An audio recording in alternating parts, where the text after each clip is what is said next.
বিশ্বের দুই বৃহৎ অর্থনীতি চীন ও যুক্তরাষ্ট্রের মধ্যে সাম্প্রতিক উচ্চ পর্যায়ের বৈঠক ও গঠনমূলক সংলাপকে স্বাগত জানিয়েছে আন্তর্জাতিক মুদ্রা তহবিল আইএমএফ।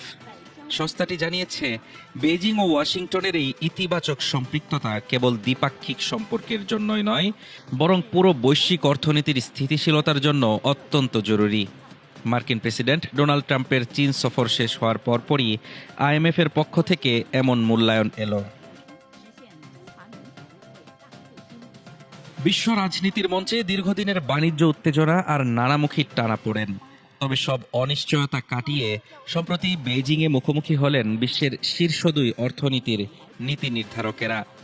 মার্কিন প্রেসিডেন্ট ডোনাল্ড ট্রাম্পের সদ্য সমাপ্ত চীন সফর কেন্দ্র করে তৈরি হয়েছে নতুন আশার আলো।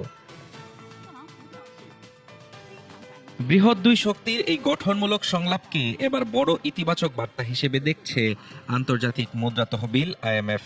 সংস্থাটির যোগাযোগ বিভাগের পরিচালক ও মুখপাত্র জুলি কোজ্যাক এক সংবাদ সম্মেলনে এই সম্পৃক্ততাকে স্বাগত জানিয়েছেন।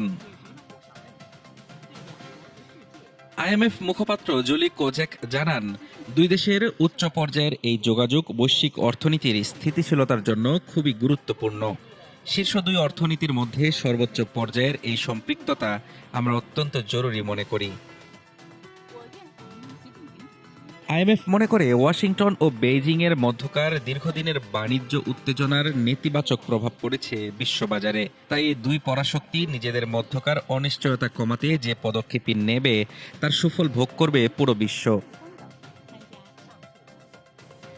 ডোনাল্ড ট্রাম্পের সফর শেষ হওয়ার পর বিশ্ব অর্থনীতিতে যে ইতিবাচক হাওয়া বইছে তা ধরে রাখাই এখন বড় চ্যালেঞ্জ। আর আইএমএফের এই অবস্থান প্রমাণ করে, বৈশ্বিক মন্দা এড়াতে চীন ও যুক্তরাষ্ট্রের এখন এক টেবিলে বসার কোনো বিকল্প নেই। হাফিজুর রহমান তুষার, ঢাকা টুডে।